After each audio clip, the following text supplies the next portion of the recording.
The grand ballroom buzzed with life, a testament to the life Dylan and Alana had built over 25 years. Their friends and family mingled, exchanging smiles, drinks, and anecdotes about the happy couple. Dylan stood by the bar, his hand loosely gripping a glass of scotch. He wasn't much for parties, but tonight was special, a milestone. His lips curved into a soft smile as he watched the crowd. Somewhere among them, Eliana was glowing, as she always did in social settings.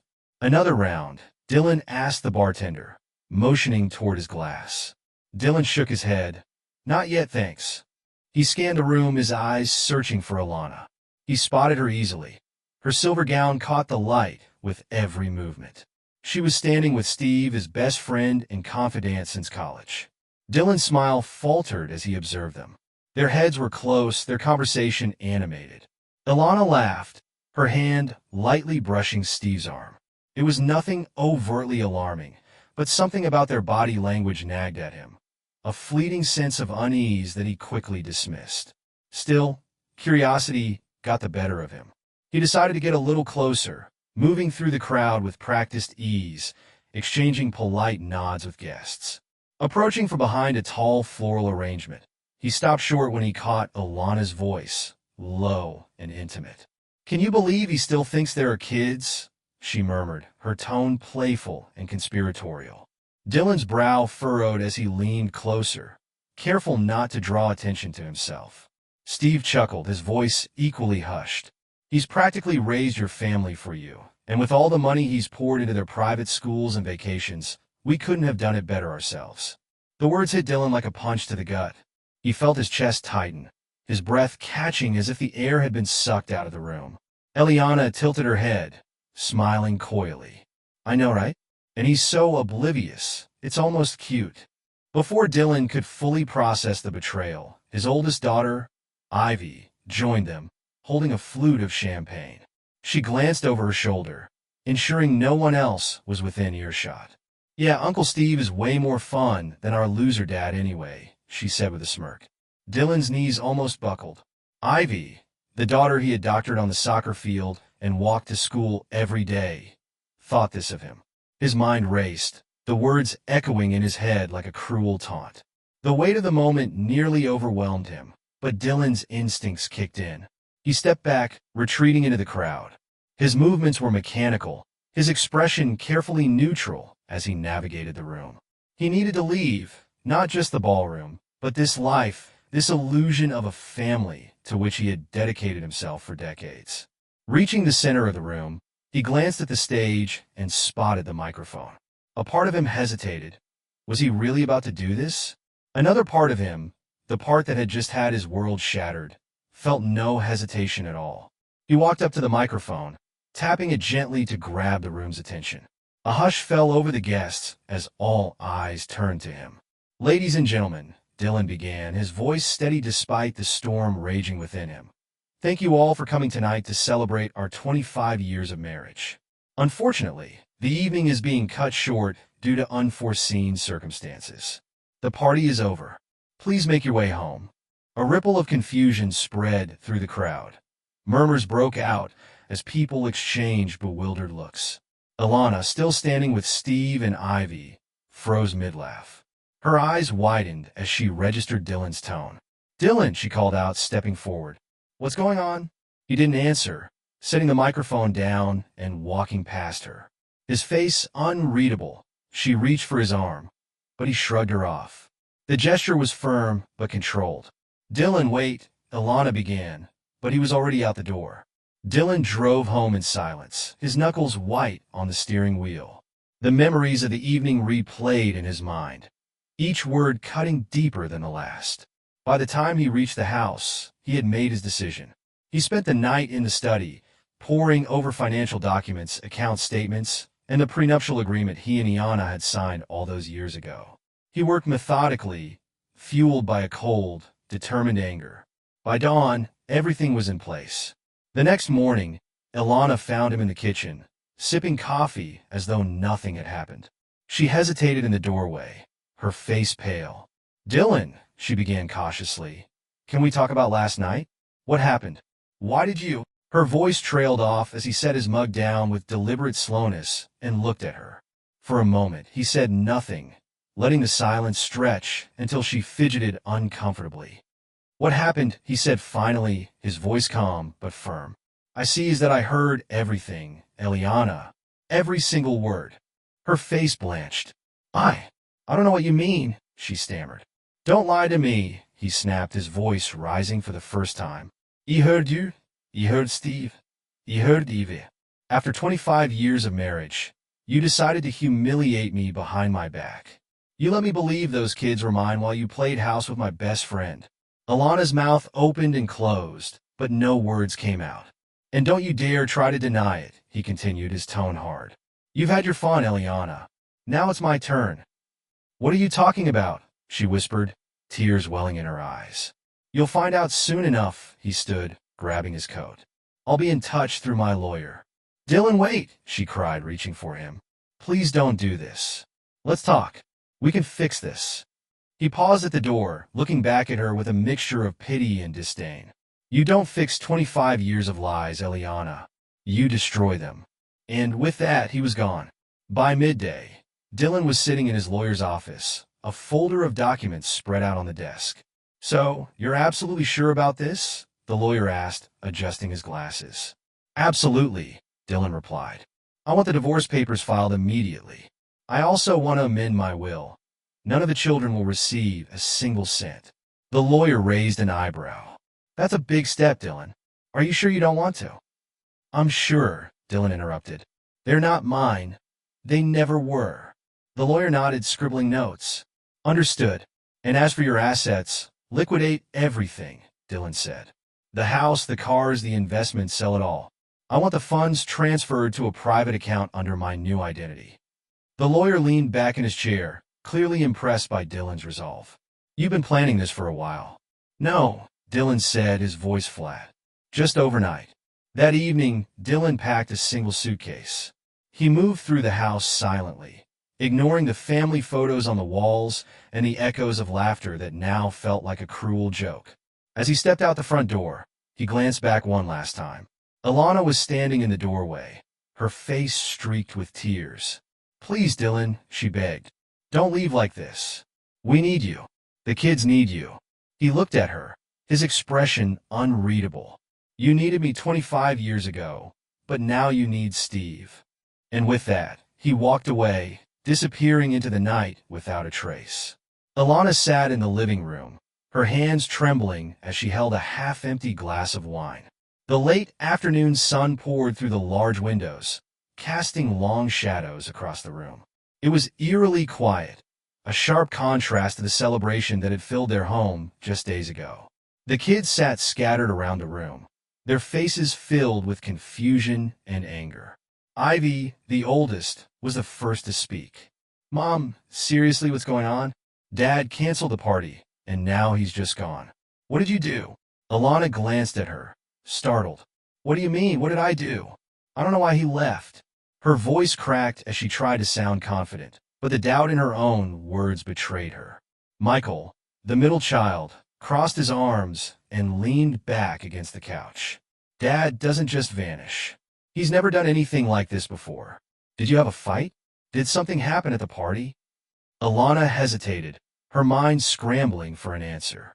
She hadn't told them anything about what Diane might have overheard. How could she? The truth would destroy them, or more accurately, destroy her image in their eyes. I think he's just stressed," she finally said, avoiding eye contact. "He's probably taking some time to clear his head. He'll come back." Ivy narrowed her eyes. "Taking time, Mom? That doesn't explain why his car is gone, why his phone is off, or why his closet is half empty. Don't lie to us."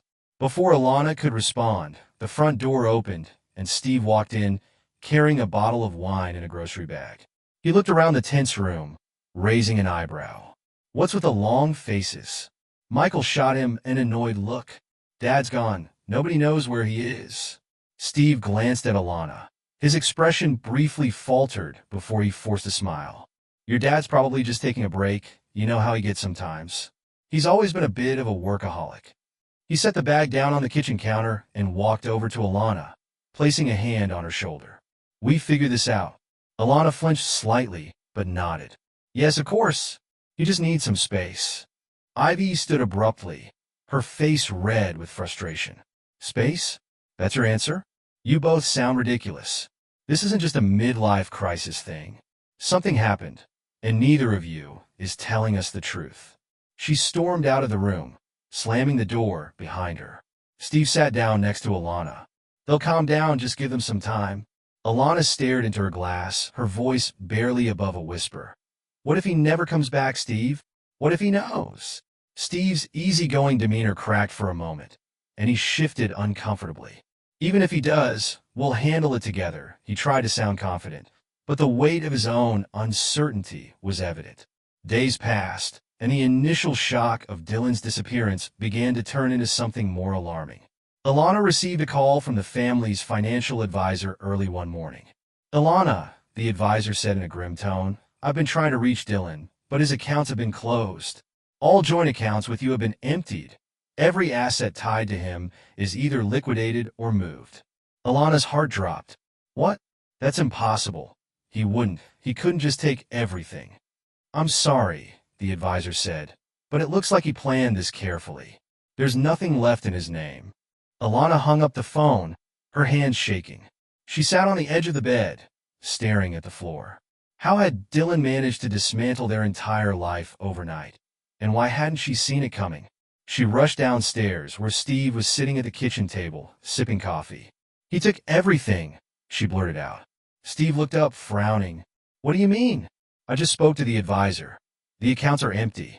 He sold the stocks, the properties, everything. He left us with nothing. Nothing. Steve leaned back in his chair, running a hand through his hair. Damn it, Dylan. He stood and began pacing. Okay, don't panic. We'll figure this out. Alana grabbed his arm, her voice rising in panic. How, Steve? How are we supposed to figure this out? Do you have any idea what this means? The mortgage, the bills, the tuition for the kids, we can't afford any of it without him. Steve pulled away, rubbing his temples. Calm down, we'll think of something.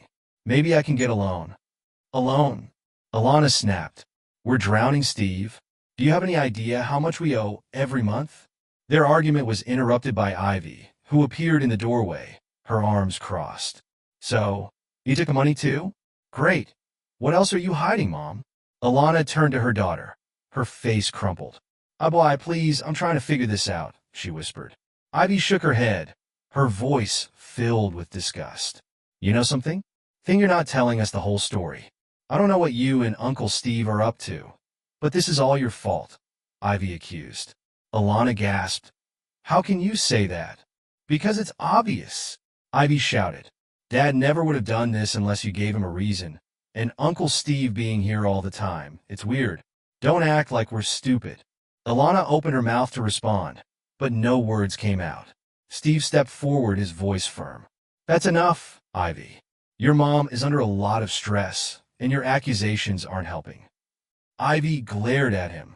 You're not my dad, so don't act like you have any authority here, she snapped, then turned and stormed off, leaving Alana and Steve in an intense silence. The situation grew worse over the next few weeks. Bills piled up. Phone calls from creditors became more frequent, and the once luxurious mansion began to feel like a prison. The tension in the house was palpable. The children barely spoke to Alana, and when they did, it was with thinly veiled resentment. One morning, Alana received a letter from the bank. She sat at the kitchen table, her hands trembling as she read it. The house is going into foreclosure, she said aloud, her voice hollow. Steve, who was scrolling through his phone, looked up sharply. They're taking the house? Alana repeated. We have 30 days to vacate. Steve cursed under his breath. This can't be happening, he said. Alana looked at him, her eyes filled with desperation. You said we'd figure this out. What am I supposed to do, Steve? Where are we supposed to go? Steve didn't answer immediately. Instead, he stood and grabbed his jacket. I need some air, he said and walked out the door. Alana stared after him as the weight of everything crashing down on her, Dylan's betrayal, the children's anger, the looming loss of their home, became too much to bear.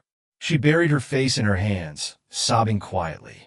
By the end of the month, the house was emptied. Movers carried out furniture and boxes as Alana stood on the front lawn, watching her life being dismantled piece by piece. The kids refused to help, staying out of sight as Eliana and Steve oversaw the process. As the last truck pulled away, Alana turned to Steve. "Where do we go now?" Steve hesitated. I've been thinking maybe it's best if we go our separate ways." Alana stared at him, stunned. "What? You're leaving me?" Steve avoided her gaze. "Alana, I can't fix this. I don't have the resources, and honestly, this isn't what I signed up for." Alana's knees buckled, and she grabbed his arm. "You can't just walk away, Steve. You promised." "I didn't promise anything," he interrupted, pulling away. "I'm sorry, Eliana." Without another word, he walked to his car and drove off, leaving her alone. That night, Alana sat in a dingy motel room with her children. The silence between them was heavy and oppressive. Finally, it was broken. "Is this what you wanted, Mom?" she said bitterly. "You ruined everything." Alana didn't respond.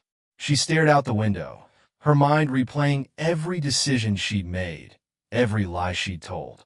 Dylan was gone. Steve had abandoned her, and her children hated her.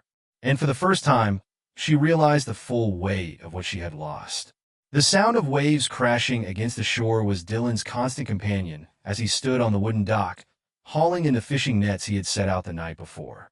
The salty breeze brushed against his face, and the rising sun painted the sky with hues of orange and pink. For the first time in years, Dylan felt a sense of peace, something he thought he would never find again. The quaint seaside town of Harbor's Edge had become his sanctuary, nestled between rolling hills and the vast expanse of the ocean. It was a place where nobody asked questions and everyone minded their own business. Dylan had arrived here 5 years ago with a new name, Jack Miller, and a lifetime of scars. He had changed his appearance, shorter hair, a neatly trimmed beard, and a leaner build thanks to years of manual work. His past life as a successful businessman was nothing more than a fading memory. One evening, as the sun dipped below the horizon, Dylan strolled through the town's bustling market. The aroma of freshly baked bread and grilled seafood filled the air, while vendors called out to passers-by, advertising their goods, vibrant fruits, handmade jewelry, and artisanal crafts. Dylan enjoyed these quiet evenings, blending in with the crowd and finding comfort in the anonymity of small-town life. He paused at a stall selling handcrafted pottery. A particular vase caught his eye. Its delicate blue glaze reminded him of the ocean on a calm day. As he reached out to pick it up, his hand accidentally brushed against someone else's.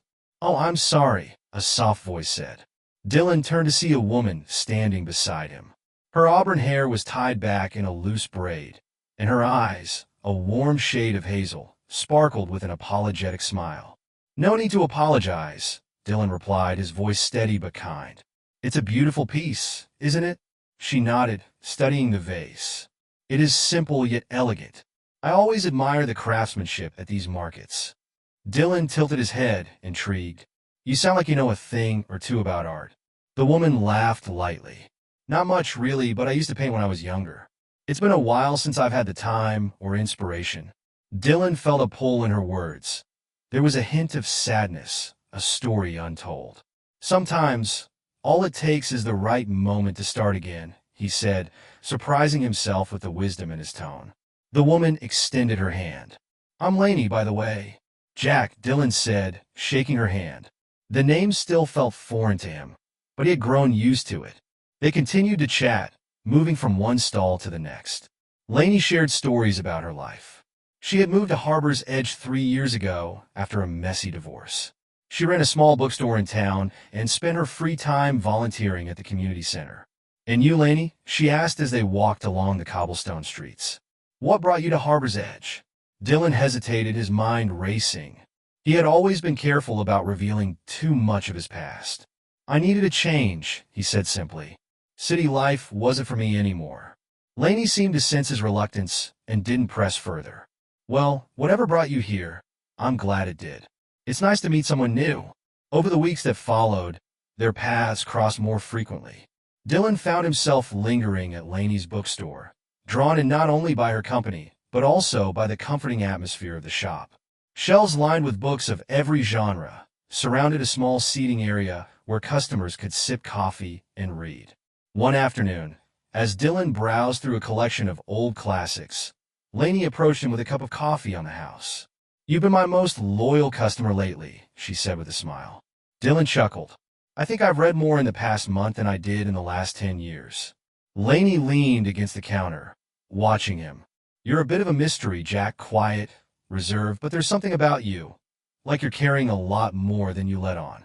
Dylan met her gaze, his expression unreadable. "We all have our baggage," he said after a moment.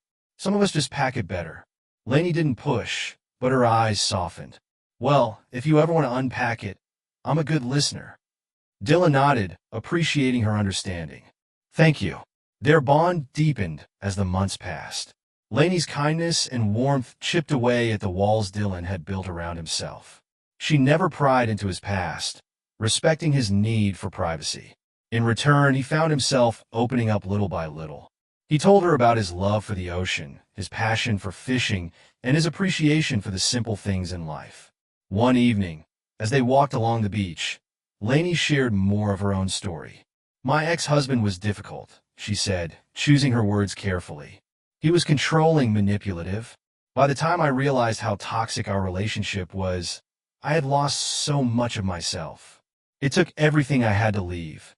Dylan listened silently, his heart aching for her. "It takes a lot of strength to walk away," he said. "You should be proud of that." Lainey smiled faintly. "Sometimes I wonder if I'll ever really heal, if I'll ever trust again." Dylan stopped walking and turned to face her. "You will. It just takes time and the right people." Their eyes met, and for a moment, the unspoken understanding between them was palpable. Both carried wounds from their pasts, but in each other, they found solace. As Dylan's relationship with Lainey blossomed, his life in Harbor's Edge flourished. He became a familiar face in the community, helping out at the docks, volunteering at the local food pantry, and even teaching kids how to fish. The townspeople admired his quiet generosity and unwavering reliability, though none of them knew the full extent of his past. One evening, after a community gathering at the town square, Lainey invited Dylan to her home for dinner. Her small cottage was cozy and inviting, filled with books, plants, and personal touches that reflected her vibrant personality. As they sat at the table, sharing a homemade meal, Lainey suddenly grew serious. "Jack," she began, her voice hesitant, "I need to ask you something." Dylan tensed slightly but nodded. "Go ahead. Do you ever think about going back to wherever you came from, to whoever you left behind?" The question hung in the air, heavy with implications. Dylan set down his fork, his expression unreadable. "No," he said finally, "there's nothing left for me there. My life is here now." Lainey reached across the table, placing her hand over his. "I just want you to know, whatever happened in your past, it doesn't define you. You're a good man, Jack, and you deserve to be happy." Dylan looked at her, his chest tightening. For years, he had carried the weight of betrayal and anger, convinced that he would never move past it. But here with Lainey, he felt something he hadn't felt in a long time. Hope. "Thank you," he said quietly. "That means more than you know." As the evening wore on, Dylan realized that for the first time since his world had fallen apart, he was beginning to feel whole again. And though the shadows of his past still lingered, he knew he was finally on the path to healing. The city skyline loomed gray and uninviting as Eliana stared out the window of her small, dilapidated apartment. The once lavish penthouse she had called home was a distant memory, replaced by peeling wallpaper and the constant drip of a leaky faucet. The stark contrast between her past and present haunted her daily.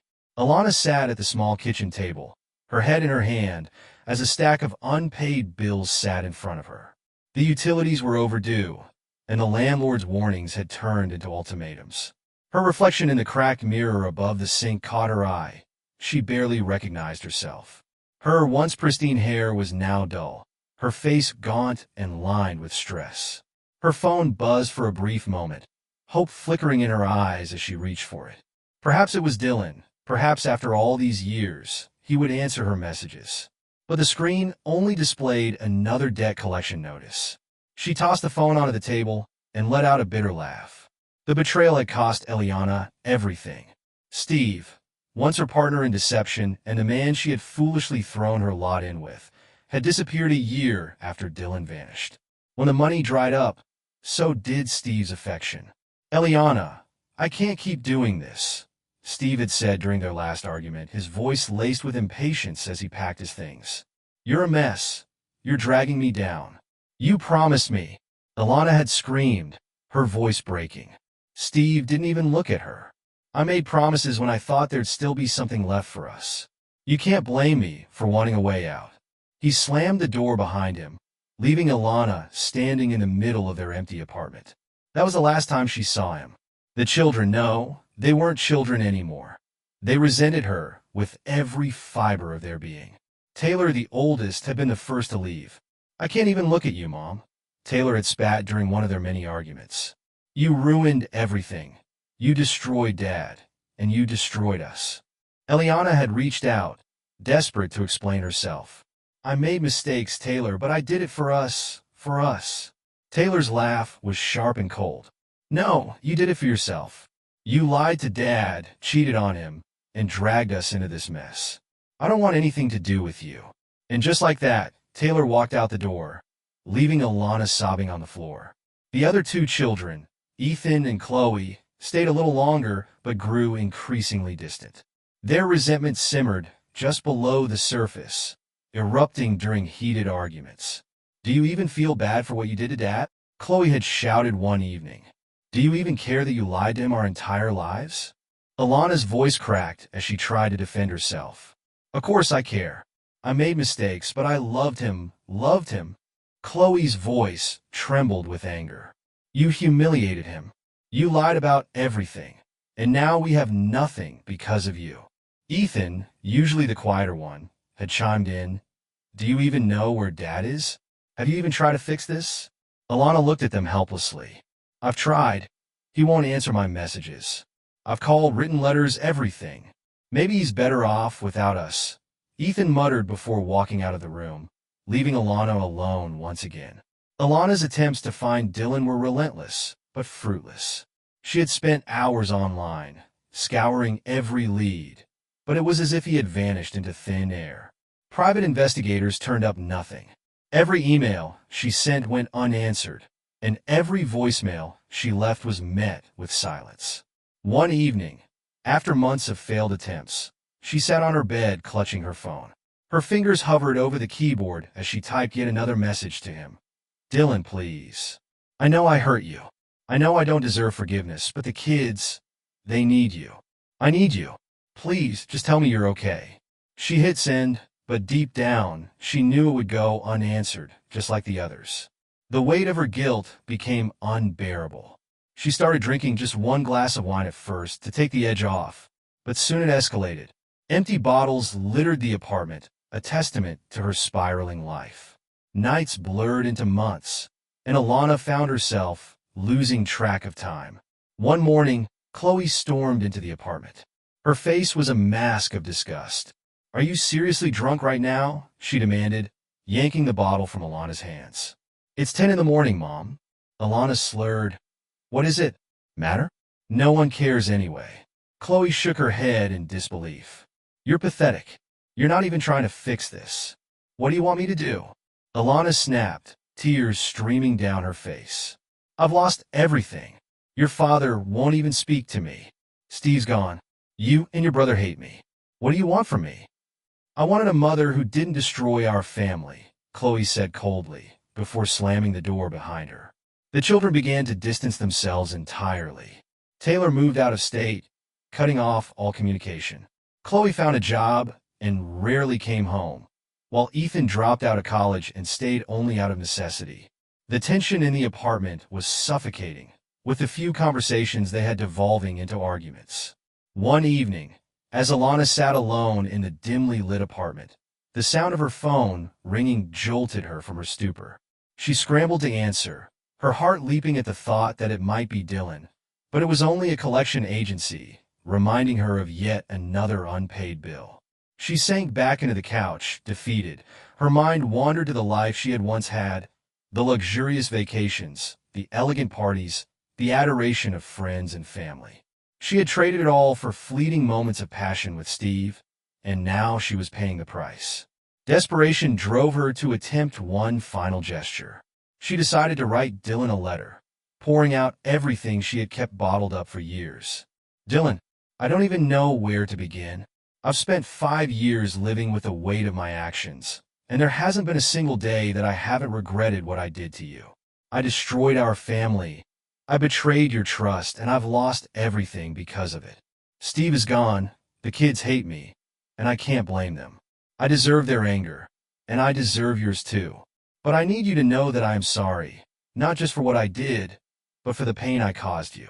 If there's any part of you that can forgive me, please let me know. Even if you never want to see me again, just let me know that you're okay. That's all I ask. She mailed the letter, though she had no idea if it would even reach him. Days turned into weeks, and no response came. Deep down, she knew there wouldn't be one. Alana's life continued to unravel. The apartment went into foreclosure, forcing her to move into a cramped one-bedroom unit on the outskirts of the city. The loneliness was suffocating, and the realization that she had brought this upon herself was a bitter pill to swallow. One rainy evening, as she sat by the window watching the world go by, she whispered to herself, "This is my punishment, and I deserve it." But even as she accepted her suffering, a small part of her clung to hope that one day she might find redemption, even if it meant spending the rest of her life trying to earn it.